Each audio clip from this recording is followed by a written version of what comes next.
Sometimes all you need in life is a little hit of this. Bass rosin, I like it good. Bass rosin, give me that sticky icky. What's going on? It's Jason Heath, and I get asked so frequently, what makes bass rosin special? I mean, this is violin rosin, this is bass rosin. What's the difference, and why are there all these different kinds of bass rosin? So in this video, we're going to take a look at what makes bass rosin special, why you want to use it on a bass, and some tips for keeping it lasting a little bit longer.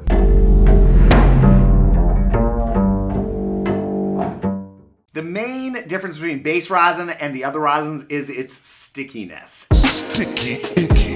And the cello rosin is a bit stickier than violin rosin. Viola violin rosin is the driest of all. And the reason we need sticky rosin is because we play these gigantic bridge cables, and just to get them moving requires a certain amount of stickiness. If you put violin rosin on your bass bow, you can make it work, but it sure is a struggle. And I have been in that situation before. I'm probably not the only one, where I was stuck somewhere. I was at a school or something and they just didn't have bass rosin, so I took that violin rosin and just put it on forever, and it kind of works for like 30 seconds and then not really. So what you want with bass rosin is to be able to grab the string and move it back and forth, and then when you let it go, have it actually get the fundamental and ring without you having to try to muscle the bass to death. So for me, I have a good amount of rosin on this bow and I get that kind of sound. If you get this kind of a sound, like that,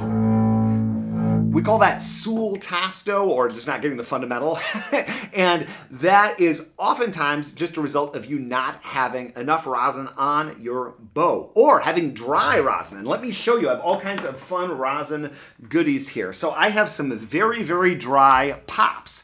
By the way, there are all kinds of good brands of rosin. I will link up to some of my favorite in the description below, and I've done some other videos about rosin. I will link up to those up here or down there or wherever. So here is what bad rosin looks like. And I like pops. I like lots of different kinds of rosin, but this pops is dry. So if you see what that looks like here, if your rosin looks like that, get new rosin, because this will actually have the opposite effect of rosin your bow. You'll almost like de-rosin your bow or putrefy your bow. It's kind of like mold gets on something, then it gets everywhere. I don't know the science behind this, but it's true. So having good rosin is just key. Having fresh hair on your bow, relatively fresh, every 6 to 12 months is kind of, in my book, what I like to do, re-hairing the bow, and then getting fresh rosin. I get new rosin like a few times a year. I think it's just so important. That will take you so far. Now, in terms of putting rosin on, if you're a violinist or violist or cellist,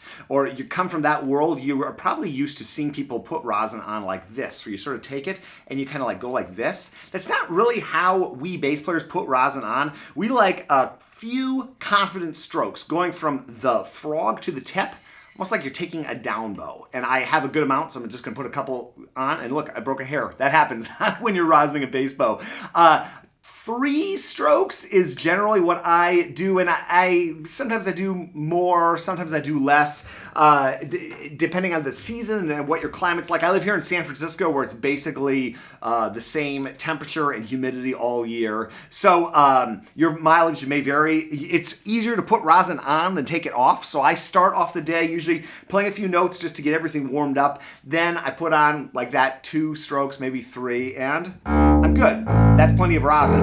If you hear this sort of bees buzzing sound, like something kind of sort of like that, that's often because you put too much rosin on, and you can work it off. Sometimes just like playing forte and wiping your strings off will help. By the way, this is something that I recommend anybody in the bass world carry. Really, all string players generally carry something like this, but having some sort of rag and wiping the strings down, that's super useful. Finally, tips for keeping your rosin healthy and lasting longer: cover it up. I have this Leatherwood Bespoke rosin, which I've done a few videos about their rosins. I love them. This is what I'm using right now.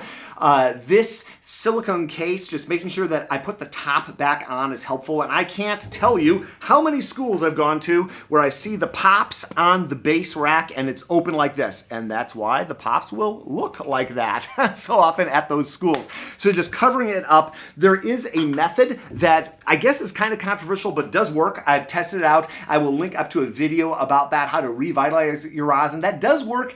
I don't know how long it lasts. It seems to have bumped my rosin back to life, so you can try that and get a little more life out of your base rosin. But regardless, replacing it every few months is a good idea. That's a look at base rosin. If you want to learn more about rosin, check out what we've got linked up here. Thanks for watching. We'll see you in the next one.